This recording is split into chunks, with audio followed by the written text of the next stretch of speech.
Welcome to another episode of Brand Lincoln, where we take a look around the Lincoln, Nebraska area and introduce you to business owners and influential people in the city.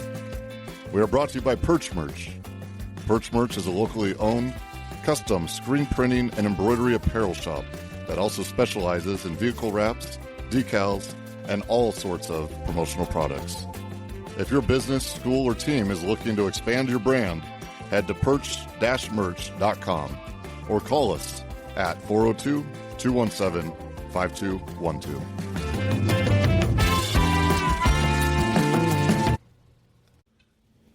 Hey everybody, welcome to another episode of Brand Lincoln. I'm your host, Chris Beecham, and I'm joined with my co-host, Henry Schmidt. Hey Chris, good morning. Good morning. And our producer, DJ Joe Cruz. Do we have to say hello every time we do this? I feel like it's just appropriate. I'm not really sure. All right. Well, I'm very excited for today's guest. Should we get to him? Yeah, let's get to him. Then joining us today in the Perch Merch studio is James Kyhn. Kyhn. It's okay. Otherwise known as JP on Yes. 96 Kicks. Yes, sir.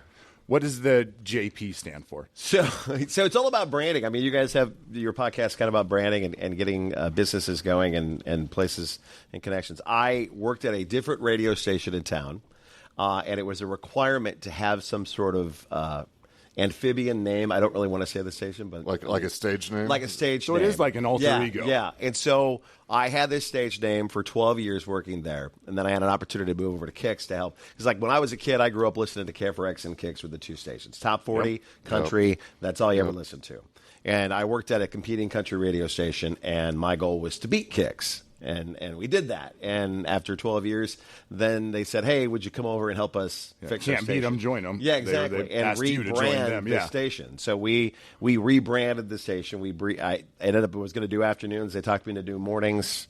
We created the JP Coryelle and Husker Nick morning show, which is now what it is. It used to be JP and Allie, then JP and Lauren, and then JP, Lauren, and Husker Nick, and now we added Coryelle in. Liz was in there at a time period, too, some people that we work with. But when I switched over stations, I was on the air the next day. That's my alarm to tell me to get my ass to you guys' podcast. All right, good deal. You're early then. Right, exactly.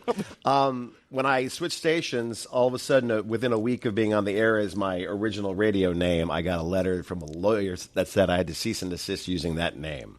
So I shortened it to JP. Oh, okay. It was James with a letter P and O-N-D. And I assumed in my head it was like an alter ego thing. Just playing. So, he's the party guy. Right. Yeah. But then James is sophisticated, kind of introvert. Throws his glasses on, ready to go to work. Is that Capital Cigar with an old fashioned? Yeah, exactly. With an old fashioned. That's fantastic. Reading a That's book. Actually a great idea. We should do that. Podcast down at the Capital Cigar. That'd be good. But yeah, no, I shortened my name to continue to build my brand as a host and a DJ, and just have gone from there. Programmed the radio station for Kicks now for almost 12 years, and doing the morning show every day. And both my kids are one out of college, the other one's still in college, so I'm an empty nester. So I was trying to find stuff to do, and so I started getting into helping out people with podcasts, doing other events, emceeing events, and then I got to work with the Husker women's basketball team for a period of time, doing their PA. So when you go to the games, you'd hear me yelling whatever for three for a team, or however we do it, with the excitement that you build at a sporting event. And then they moved me up to men's basketball when they moved to PBA, and been working Husker soccer down the way here at Hibner Stadium, and going and also helping out with my extra free time covering the Huskers for our news station. So I get to go press conferences, games, what have you. I'm a sponge for sports and entertainment. Yeah, because I follow you on social media, and your life looks spectacular. Yeah, there's moments, Yeah, but you're obviously a very busy guy. Yeah. I like to stay busy. I mean, I'm up at 4 a.m. every day, and I'll sneak a nap in if I can, but otherwise I'd rather be busy and doing something. I assume there's still times where you're just tired, and you don't man, I got to go meet Carrie Underwood, do some pictures. Exactly. Because I see it. You're everywhere. And it's all about I think we should become very good friends. We should. Because, I'm willing to go there. I'll take the pictures. Okay. Be our shake a couple photo. hands. Meet all the celebrities. I think that would be great. It's fun. It's been a very rewarding career to do that, and just meet. I just love meeting people, and I think it's my parents. It's their fault. They both are very out there people with community and what. I grew up on a Christmas tree farm in Martell, which is between Lincoln and Crete. Okay. And so went to Crete K through 12, went to Doane there. Both my parents are very outspoken people. Get to know. You could literally, we traveled to California for a family member's wedding when I was 16, and we're driving through Arizona. We don't know anybody there at a gas station, and somebody's like, "Hey, Gordy," and that's my dad's nickname is Gordy. And he sure as shit, he knew who Gordy was, and they had a conversation. It's like, how do you know someone in Arizona? That's the dad power. Yeah, the dad power that you have. And so he just had that power. My mom is a very well-spoken person, too, and just it was easy to just get into this realm of chatting with people. I assume people, you're just somewhere and you're just talking, and somebody's like, oh, I know that voice. Yeah. Oh, it does happen every once in a while, yeah. Everywhere. And then having Matt Rule get hired as the head coach, when I take the glasses off, I kind of look Wow. like, right? Oh, all of a sudden, we It's need that picture. How's our offensive line looking this year? Really good. We were very strong there. No. We're very strong. Like the first time he and I met was at the Lincoln Airport for an event, and he's like looking at me weird, and I'm looking at him weird, and like, are we twins? Just like doppelganger. You just, whenever I see someone that looks like me, just, oh, wow, you're handsome. What a good-looking guy. Good-looking guy. Your haircut's perfect right now. So I've luckily enough had a chance to be Matt Rule's doppelganger in town, too, so I get a lot of looks. They're like, hey, Coach. I'm like, oh, yeah. We could put you in the whole Husker, the Husker gear. It would work. That would blend in. So let's go back to the beginning. Okay. So you grew up in Crete. Yeah. Did you always want to be a DJ or be involved with the sports stuff, or how did it all come about? So for me, going through high school, because my mom and grandmother were big into the theater and music and band, and my dad was such just an outdoorsy guy, knew everybody, talked to everybody. I did football, basketball, baseball, track, choir, show choir, band, theater, anything I could do. And I didn't really fit into a clique in high school. So I was just kind of meshed in with everybody. I had like 8 core friends. And then I went to Doane, and I was like, okay, I'm going to play football. I want to do that. That's what I want to do. But I also wanted to be like as a backup plan, because your guidance counselors always said you have to have a backup plan. It's like, well, I want to be the next John Madden. So I'll do sports too and get into broadcasting. So I did that for a time at Doane, and then had way too much fun at Doane. Didn't graduate from there, but I still considered myself an alumni of the place and help out as much as I can.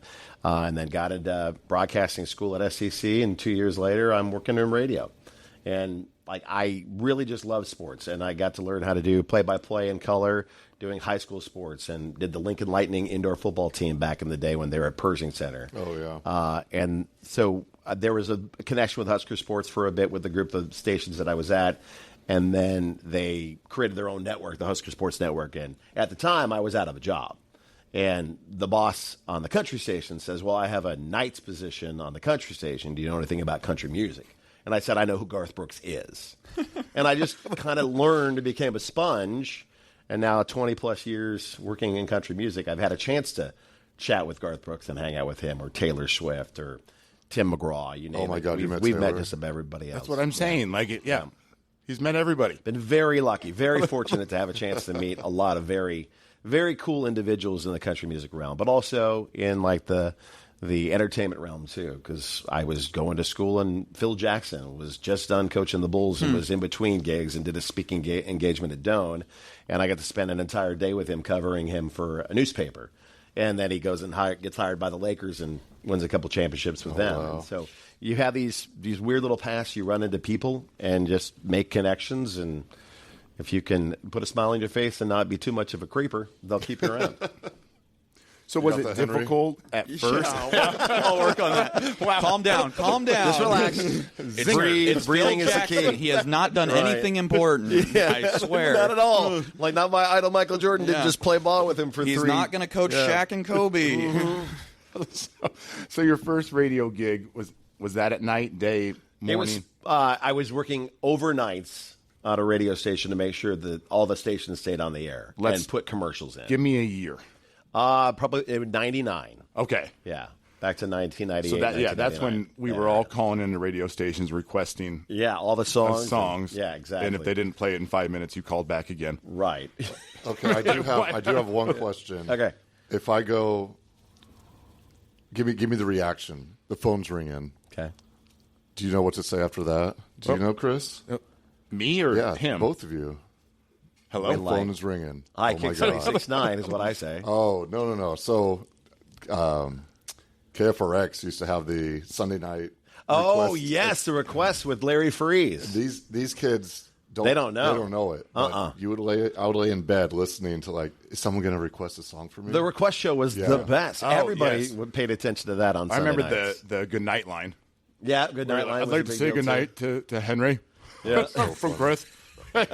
So I wasn't doing too much in 1999. No. But can you explain to me what this entails exactly? Oh, it's literally just like high school students or grade middle. Like Joe's got a crush on this girl and he wants to yeah. and he wants to shout her out on the radio. Exactly. Hey, Kaylee. 'Cause that's going to get her. Just That'll do it, right? Or, shout out to my boys at St. Teresa's 8th grade class. Woo! We won that basketball game. That's exactly what it was. Yeah. And Larry would have a party in there with him. They have 4 or 5 people in there all the time. And I actually got to go in there every once in a while and watch him do it. I'm like, this is great. This is so the best funny. thing in the world. Yeah. Don't be a creeper. Don't be a creeper. Just sit in the corner and be nice. All right, sorry to derail the conversation. No, that brings back memories. I like it. These kids. We were don't talking know. the other day about Delilah. Oh, yeah. Oh, my And I God. was like, Delilah. is she still alive? And apparently, yes. And she has it on iHeartRadio. Yep, she's still doing her show syndicated. I remember her that, voice, Casey Kasem and his request and Casey dedication Kasem. on the top 40 countdown. Yeah. Well, that brings us to today's society where you can stream any song you want. Yeah. How do you compete with that? For us, the biggest thing is I think people get tired of just hearing the music. They like to have somebody have a conversation with them. Yes. And so, luckily enough, morning shows and even afternoon drive shows are still doing very well. From small markets to large market, it doesn't matter. Because you have somebody having a conversation with you, telling you something you didn't know. Like, oh, hey, did you see this TikTok about the Haktua girl or whatever? You're having a conversation with somebody that breaks up the monotony of just because I'm loyal to Spotify. I listen to that all the time. I listen to podcasts all the time. But it gets to the point where you just kind of where you just need to listen to somebody else. Let's have a conversation with me. Tell me something I don't know. Play some music. I'll go call in and request a song. What have you? Win some tickets to a concert. I think that those things help us. Yeah, having that live element viable. really changes dynamics of listening. It does. Do people still call in and request? Is that a thing? Yeah. Or do you have to play certain songs at a certain time? No, we schedule the music and the technology. I'm able to do it basically from my living room. I get done with the morning show. I go either work out or have lunch, take a nap, and then get up and schedule music for the next day and beyond. But it's more of a guideline. We put that in there so it can play on its own. But if somebody calls in with a request, we will play it. More often than not, midday, afternoon, nights. That's where you get most of the requests. Morning show, if it's something like we're in between segments or whatnot, we just happen to answer the phone and somebody's requesting a song, we'll do our best to get it on. Otherwise, it's usually midday on that people do that. Speaking of your morning show segments, I listened this morning. Okay. And I do listen occasionally. I'm just not really a radio guy normally. I'm just being honest. That's okay. But you were going to walk out. No, not a chance. Not a chance. I happen to listen to the Date 'em or Don't. Date 'em or Dump 'em? Yeah. And this morning, okay. That was kind of creepy, but so entertaining. Right. So you have people call in, say I go on a date with somebody. I think it goes great, but they're ghosting me. They're not. So I'm going to call you and say, hey, since I can't get a hold of her. Yeah. Maybe the radio station. If you get a hold of her, maybe that'll work. And then, then we can live happily ever after. Right. So this doesn't always work that way. It did not this morning. No, and more often than not, I'd say about 80% of it doesn't work out. But you've got to have a story where somebody calls you and they just sound stalkerish. Yeah. There's quite a few. We've had quite a few people that are and you're like, listen, we're not going to do this. We make it a point to, number one, never get anybody's last names out. Number two, if it comes across as too creepy or too bad, we don't call you. We're not gonna waste your time with somebody who's a creeper. That's what I was just going to ask. If it it could get real creepy. Yeah, with and we've had fortunately, but also unfortunately, we've had some callers that like we can't air it on the air because our show tries to be more PG-13. Yes, so that we can appeal to everybody. There's stuff that we've never played before, but like, oh my god, the crap that people do, like the details of the day. Or just the things that they're into, and it's like, I can't play this on the radio. If I played this on the radio, I would get fired. But so there's aspects of people's real life that should never be told amongst everybody else. And so if it gets to that, we just don't air it. But we'll always take everybody's message and then try to get a hold of them and do what we do. Do you have people like you get a hold of the person who's ghosting them and they're like, I don't want to talk about this. They refuse. We have a lot of people that refuse. Yeah. That's why we record like constantly throughout the week. Uh-huh. We'll just make connections and just keep reaching out. And then, this morning, the girl was saying how she was a petite little thing, and he kept saying how he wanted to pick her up and carry her around. Yeah. And she was like a doll. And then all of a sudden, he just weird. comes in, he's like, you're being over dramatic. And I'm like, oh. She's like, oh, great. Yeah. Am I? Yeah. It's like, this is spectacular and creepy at the same time. Let me show you my doll room. Right, yeah. No, and we had a guy who collected hair in a drawer just to see how much hair he actually had. Oh, gosh. Okay. His own hair? Yeah, his own hair. Oh, okay. Well, I guess that's not creepy. It's a 7.5 out of 10 instead of a 9.5 out of 10. Right, we can go with that. Like he had a drawer full of hair. We've had girls selling their feet pics. We had people selling their own underpants. Oh. We've had all kinds of. This is all told to you on the radio on a phone call. Yeah. We record. Yeah, we record it, and I think people want to have. With social media, it's changed the game where people don't have a problem just putting their stuff out there because they want that 15 minutes of fame. Yep. I think that's a big part of it now. Is like people just like, I don't give a shit. I'm going to talk about it. I'm going to talk about my feet pics. Yeah, exactly. Yeah. And I have no problem with it. Probably sell more of them that way. Right, exactly. We've had people reach out and like, and hey, what was that website again? Yeah, exactly. we actually have. We've had people call up and like, well, if she got turned down by that guy, I would totally take her number. Oh, yeah. Like, oh, okay, yeah, sure. So we pass numbers on, but we've had a lot of like, no, thanks. Do you have any like happily ever after stories? Yeah, we've had quite a few actually. Yeah, a couple of people that are just like misunderstandings, relationship wise. There was a guy and a gal who just recently were on, and she had taken him to meet her parents. And he was kind of, when their parents kind of asked about his parents, he's like, oh, they live a couple hours away. We're not real close. And in the car on the way home, he's like, hey, I just don't talk about parents. We had a falling out when we were 16. And so she told her mom that and said, and their mom's like, well, that seems like a really big red flag. What happened with them that he's not willing to tell you about? And it was because when he was 16, his grandparents left him a lot of money. And he couldn't have it until he was 14. He couldn't have it until he was 16. Well, his parents had figured out how to get the money and spent it. Oh. And so he went through the rest of his time in high school just getting through and not being close to his parents. And then we went to college and just completely cut them out of his life. And tried to sue him at one point in time. Well, rightfully. Yeah. And so just that misunderstanding alone just needed to be talked amongst themselves. But she's like, I am freaked out. I don't know if I should date this guy still because he's really being kind of shady about his relationship with his parents. And literally it was just that. And so they've reconciled basically, and we had a conversation with them via text message the other day, and they're good. Everybody's happy. So you do a check-in or something like that with some of we these haven't people? done a whole lot, but we will have people, if we've had a good connection, we have people like, we just reach out and say, hey, how are things going? If people get back to us. It's been 2.5 years, just wondering if you need a wedding DJ. Yeah, right. Yeah, we haven't been asked to be wedding DJs yet, but yeah, we've had some good outcomes, a couple of good marriages, a couple of people moving in together. And that's cool. So that's probably something that's not popularized with that show very often, right? Right. Usually it's like, well, this guy's a creep, get him off the radio. Yeah, there's a lot of the creepers, a lot of the. You could take all those and make your own podcast of just the ones that you shouldn't have put on the radio. Right. And that would be thoroughly I've thought about entertaining. it. I mean, come on, let's do it. The one that, oh my God, I wish we could play. It's so graphic but so funny, and there's just no way we could ever play it on the air. Just would never make it. Can we talk about it a little bit more? I mean, it's your podcast. I want to know now. I'm intrigued. It involved a butt plug. Oh. And somebody going number two. What's the butt plug? Oh, yeah. I'm not going to go into that detail, but I'll leave that up to you guys. I'm going to give Joe a second to Google that. Yeah. No, I do not need that. And I guess our audience as well. Yeah, Yeah, so that was the grossest, weirdest one that we literally tried everything for a couple of days to edit to make it work.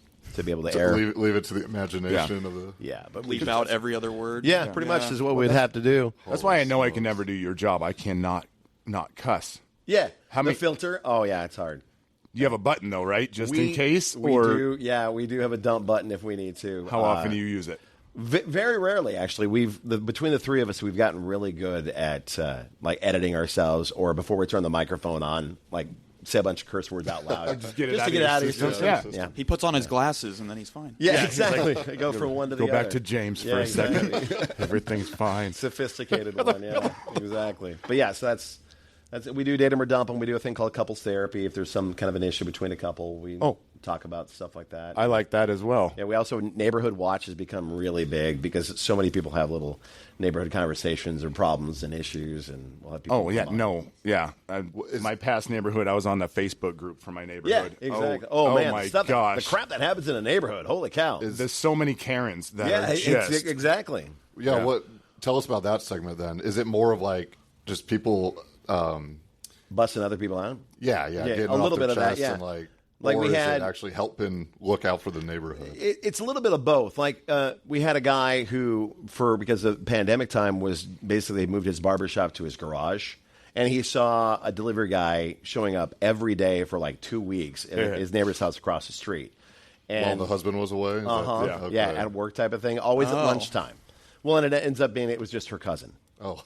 And he happened to be like helping her with a couple of pieces. There's like an issue with their sink or something like that. But he's like, do I need to tell Steve? Yeah, do I need to tell Steve that his wife's dipping out on him during the day? Or on Monday this week, we had a guy by the name of Hank who emailed us complaining about the kids setting off fireworks illegally in their neighborhood because like we can't do it around here till the 3rd and the 4th legally. Yes. And so he's like, what do I do? I got an itchy trigger finger to call the cops and bust these kids out, but my wife thinks I'm being a jerk about it, and I'm tired of these juvies setting off fireworks at 10:30 at night. And so, like, we take people's opinions, or if they have experienced something like that, what would their advice be for Hank to be able to deal with that? I like that. Yeah. Chris, don't invite Hank to your 4th of July party. Yeah, no. Got a big shindig? It's probably Hank calling about me, but I'm not a juvenile.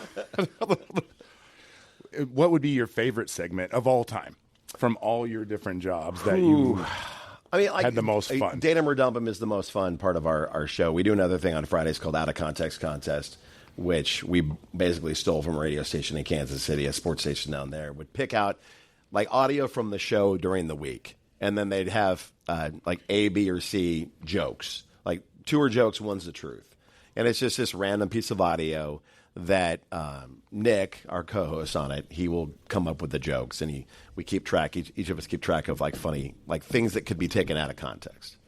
And then he does a game where we have the listeners on and have them try to guess what was really kind of like truth. 2 truths and a lie. Yeah, exactly.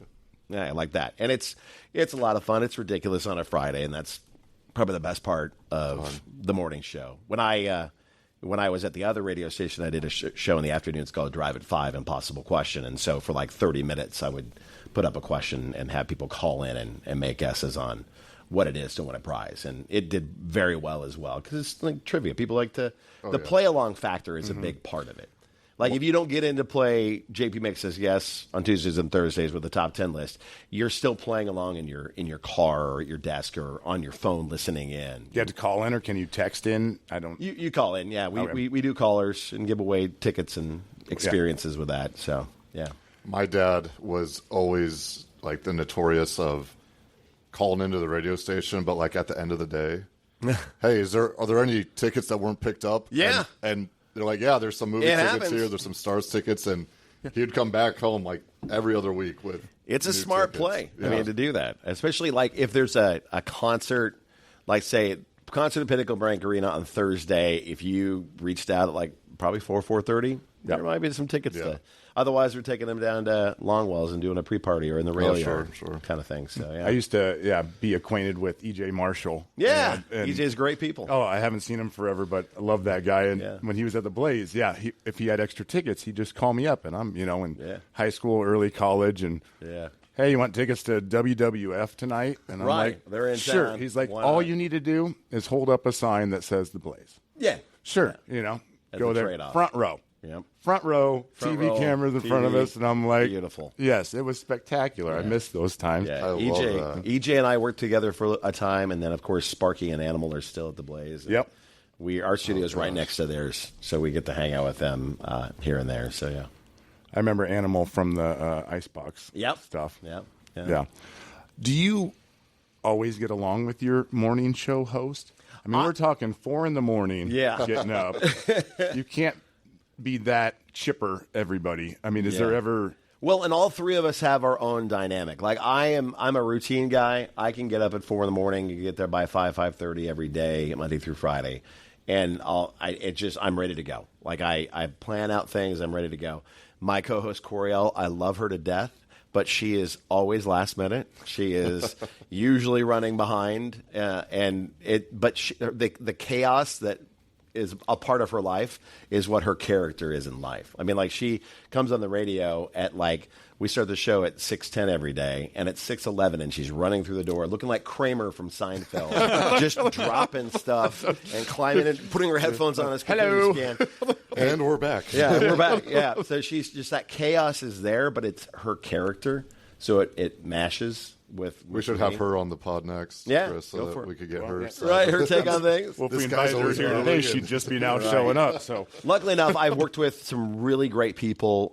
Lauren used to be on Channel 8 way back in the day as an anchor, and then she did the morning show with me for a while, and we get along really well because we're both like theater kids. I saw that you just had Jenna Ferris on. Yeah, Jenna has been a great. She fills in here and there for us, which is great. You just find people that match or would be entertaining or interesting to bring on the show. My friend Lindsay fills in every once in a while. Rachel from the Lincoln Airport does too. Liz used to work with us, and then she went to school just because she was bored and got her I think it's her master's degree in corporate communications, and then got an offer she couldn't refuse from Huddle to take over there. Wow. And so she's been there, but she'll pop in and fill in every once in a while. And Allie was my original OG co-host, and she just bowed out because she missed being on the road, being a record label rep, and going out with bands and stuff. She's a rocker. She grew up on the Blaze and knew everybody there, and she got into the record biz and has been out on the road, and she just missed being on the road. She's from here, just missed it. And so she took off and became a record rep, and that's when I brought Lauren in, and just kind of everybody's brought their own characteristics to it. And again, because my dad and mom can get along with anybody, I have that ability. I don't have a problem with if you're going to be late, you're going to be late. I'm cool with it as long as you bring your A game once you get there. I'm great with it. And Nick, who does the show for us, when the pandemic happened, he kind of moved out of the studio and does his part from home. And he used to be a sports talk. Yep. Mm-hmm. Yes, because where was that at? On ESPN, one of our Okay. other stations. Yeah, he was Yes. there with us Yeah. for a bit. And I used did to that. listen to him. Yes. And then just was looking for a change, looking for an opportunity to be able to work from home. So he does the morning show with us, and then he goes and sells commercial real estate here in town for Line. So he's busy with them. But yeah, so he's got 2 little kids, one in middle school, one in elementary school, and wanted to be more of a dad. I was like, okay, we'll make it work, and we do. I find it, technology is great. He can work from home. Like you were saying, you can do your program for all the next day songs from your phone at the gym if you want. Yeah, if the station goes down, I can fix it with my phone or a laptop pretty quickly. And I think a lot of it is technology is just advanced, but also when the pandemic happened, I think people were just trying to figure out what can we do to keep our business afloat. Yeah. And so with radio, we were able to do this, like be on a laptop and a Skype, or we use StreamYard, which is a great site to use for being able to be live on camera, also on the internet. And whatever little aspects that you can find, you just do it. And it's given us some really great creativity in the fact that we can take a little box like that instead of having to take a giant Marty system with an antenna that you're worried about getting hit by lightning when you're doing a live remote at a gas station selling fireworks. And so now it's all just right on your phone or in a little box. Okay, so we do a segment where we call it our oh shit moments. Okay. So we're going to start with the good. Like, what was your first moment in this business that you were like, oh shit, this is my life. This is what I'm going to do. Yeah. I'm successful at it. Like, do you remember that first kind of moment? Your Jerry Maguire moment, where you... So the one for me was I was doing afternoons on the other country station, and the Nebraska State Fair was still here in Lincoln. And Montgomery Gentry was doing a show at the fair, and we had it was a neutral show is what it's called, when both country stations get to give away tickets and be a part of it. And they wanted to make it so that both stations could have some on-stage time. And so our competitors went up, and they talked a little bit. We had a giant inflatable mascot, and so I had the idea to just me and the mascot go on the stage, and we started just dancing to some music and yelling. And the crowd, there's like tens of thousands of people there for Montgomery Gentry, and then getting to hang with Eddie and Troy and get to meet them. That was my first real moment of like, oh, shit, I'm actually in radio, and then I can do this for a living. And controlling that whole crowd. Right. I bet that would be a thrill. Right. Yeah. To be able to do that. And then fast forward, meeting people like Garth Brooks and Taylor Swift, who both have, I can't remember the proper way to say it, eidentic memory, is that what it is, where they can just remember anything and everything? Photographic memory? Kind of like that, but a little bit more than that. So I would not know. Right. They have the ability. I couldn't remember how to pronounce your last name 5 seconds I after. even told you before the show. But they have, kind of like Mary Lou Henner has this ability to know exactly daytime, everything that happened in her entire life. Well, it's not quite that, but it's pretty close. And so the first time I met Taylor Swift, my daughter was little, and we got to go back, and I got to stick my niece with, and they had it was the Love Story tour, the fairy tale castle, all this stuff. They did a little tea party thing for the meet and greets, and so they got to meet her and sit down with her, and we did a tour backstage with her mom, and it was a lot of fun. And then fast forward 4 years later, my daughter's cut her hair, she's got braces on, my niece isn't with us, and we walk back, and Taylor knew her name. Oh. Aspects of her life. Kind of like you a cut Rain your Man hair. thing. Yeah, total Rain Man type thing. But she has that ability, and it's really done well for her in her career to be able to because she meets thousands a day. Millions of people a year. I mean, she has met so many different people and has that kind of a memory. Garth is the same way. Like the first time I met Garth was in Omaha, and then we had him here at PBA. And knew my name, chatted about stuff we chatted about the last time around, just... That's incredible. Perfect memory. That's crazy. And they've got handlers and stuff that help. Hey, by the way, this is so-and-so with so-and-so radio station, da-da-da-da. He doesn't have that. There's certain people who just don't have that. They just have the ability to remember and have a conversation. I wish and I it was could cool. do that. Yeah. So you mentioned Phil Jackson, you mentioned Taylor Swift, you mentioned Garth Brooks. Yeah. Do you have a top 4, a Mount Rushmore of humans you've met in your entire life? Those would be pretty close to the top 3.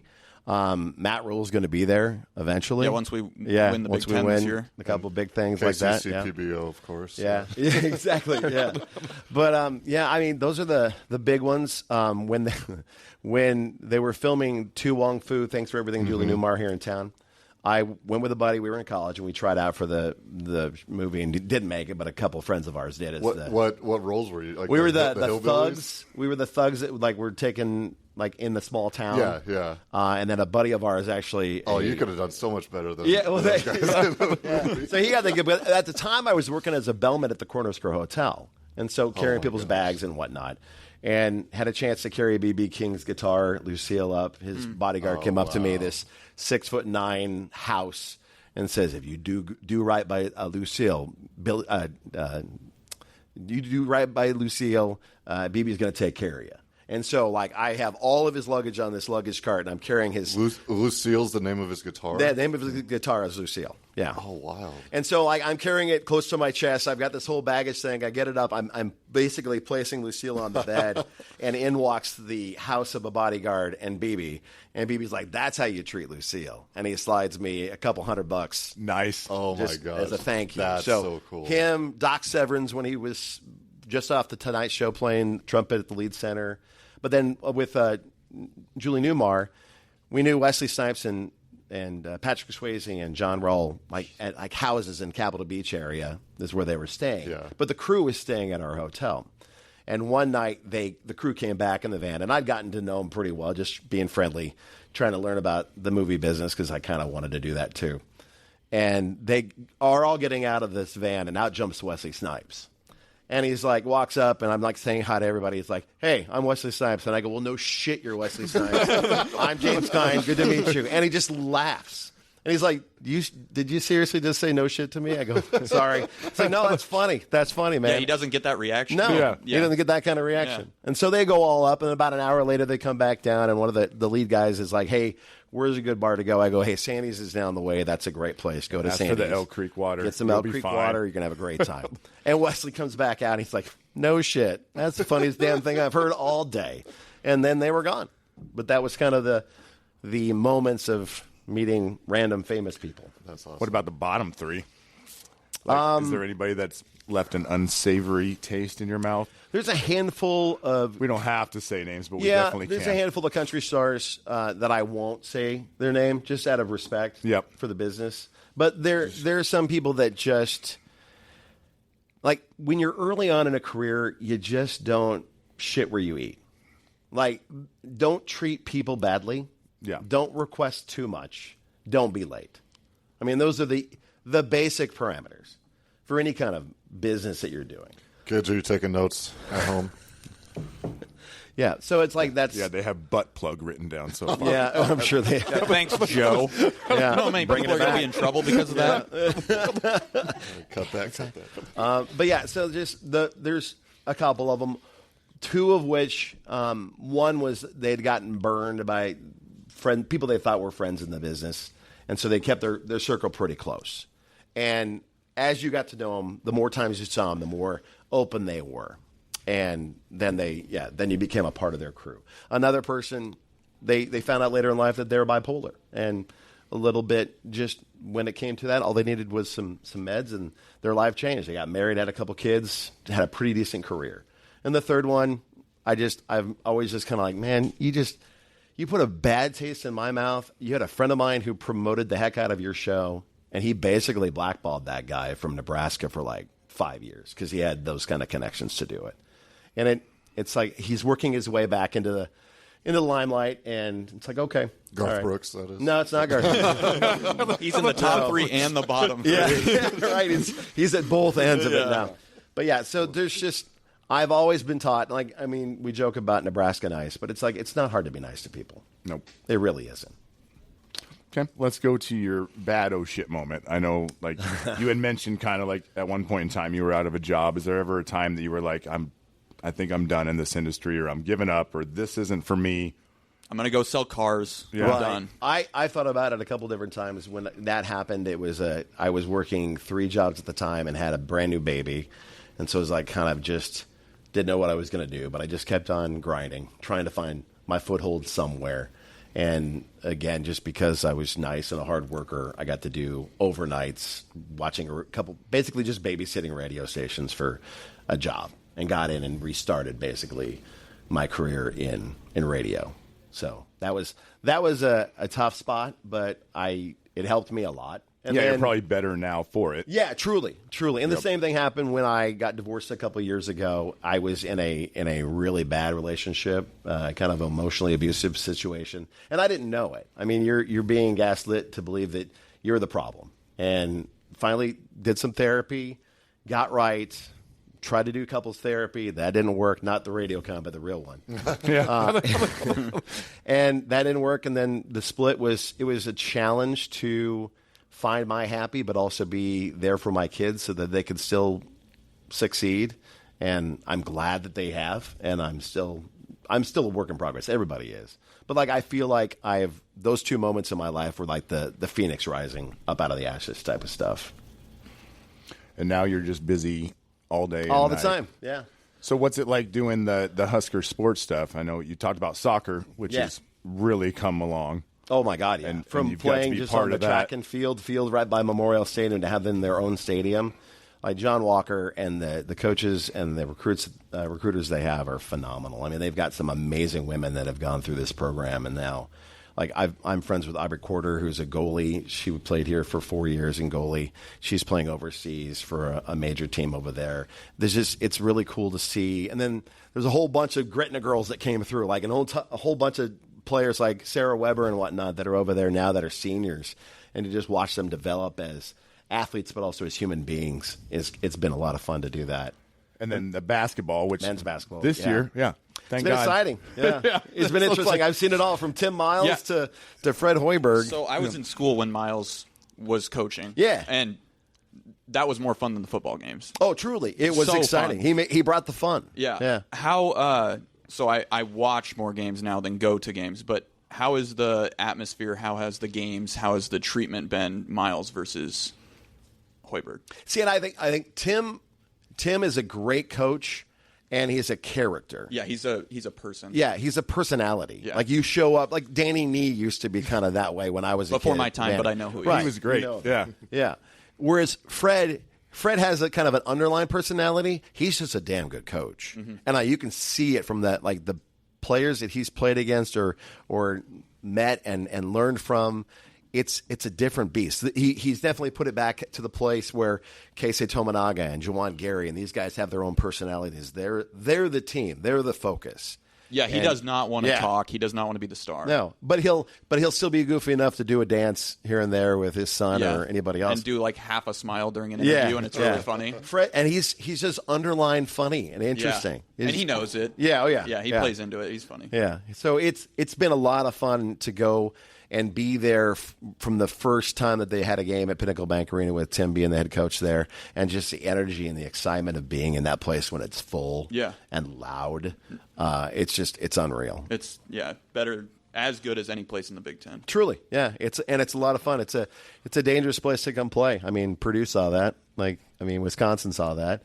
And the fact that they were able to, with the NIL and with recruiting, Fred came in and piecemealed this sucker together. Guys that you didn't even know Band about. of misfits, Yeah, for a sure. whole bunch of man of misfits. And now he's got a nucleus of guys that love each other and play together and want to see And each wanna other stay. succeed and stay and stick around and build their career here. And it's really turned into something special. Watching him and then watching like Matt Rule, watching them coach and watching the coaches that coach with them.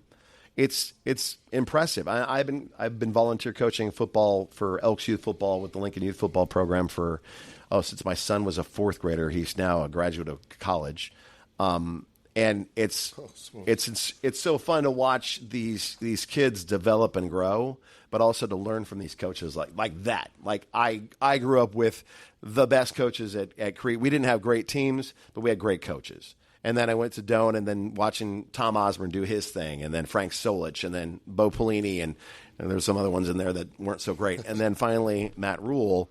It's very interesting to watch how successful they are by being nice, by helping kids realize their potential, and helping them develop that. It's not about the money grab. It's more about, I want to get these kids in here, and I want to help them grow to be a better person.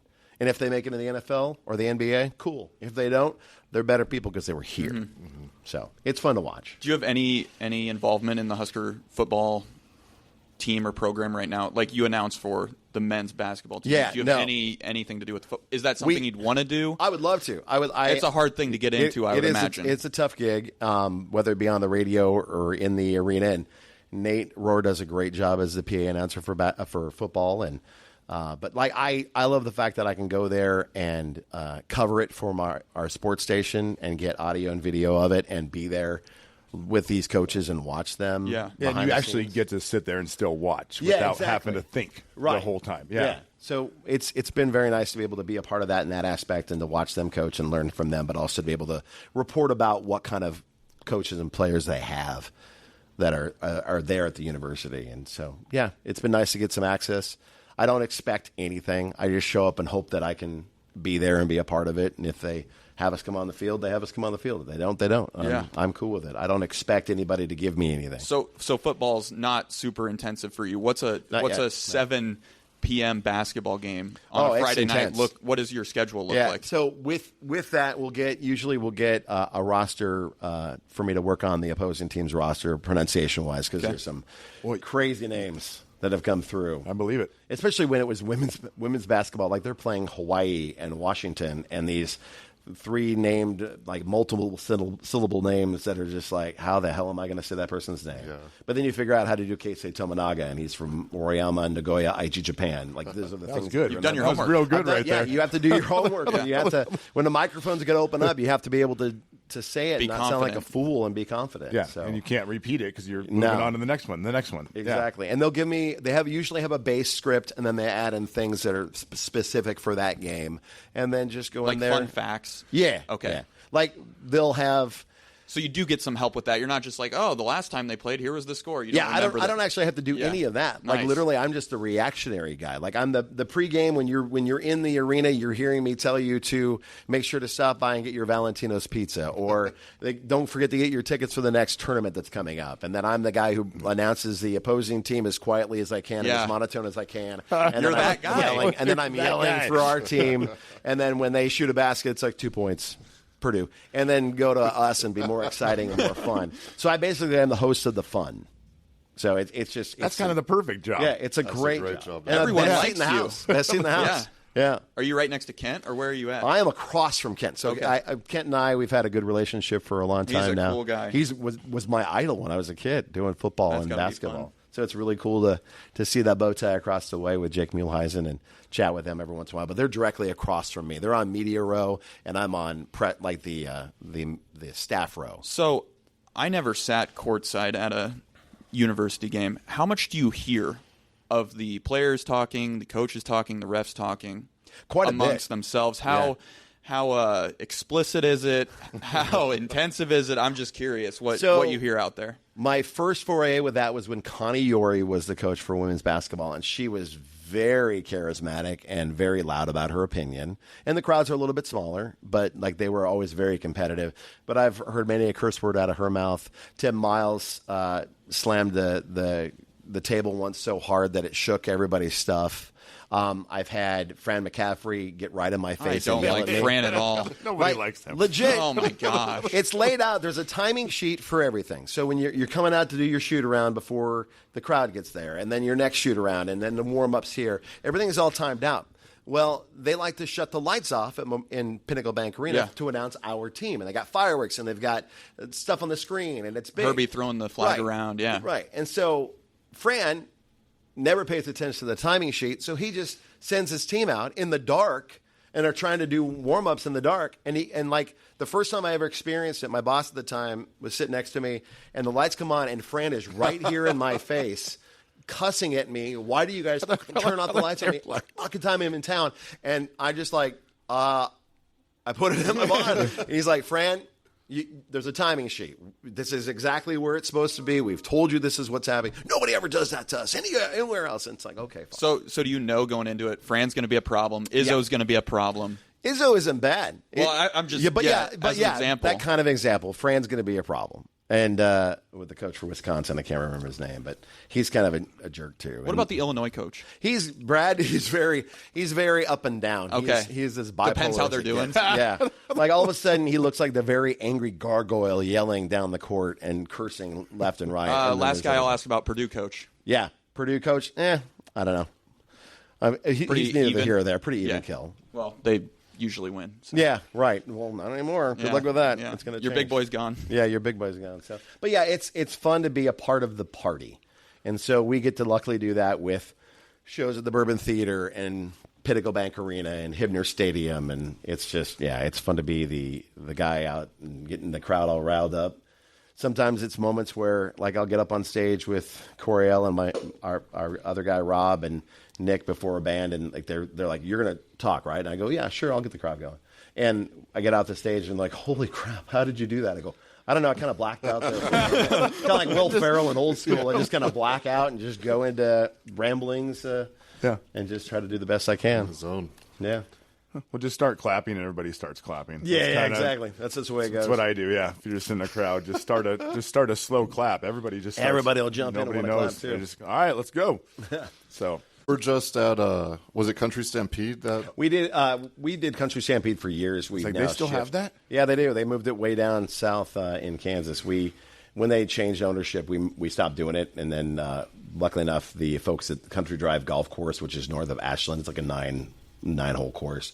They love country music and wanted to start doing a festival, and so the first year out, they had Jody Messina and Priscilla Block and Eli Young Band. This last year, they got Trace Atkins, Justin Moore, and this new guy Cooper wow. Allen. And that's just at Ashland? Yeah, just north of Ashland. No Yeah. kidding. So we'll be back out there again, and we're kind of just the head media sponsor for it, meaning we'll just jump up on stage and bring up the crowd. And, that's got to be fun too. oh yeah, it's great, and they're just great people. I mean, it's super easy to go out and do, and when you have people that have an idea and they know how to like facilitate that idea, and they're very well organized, it's like that's easy. That's easy for us to come in and be a part of that.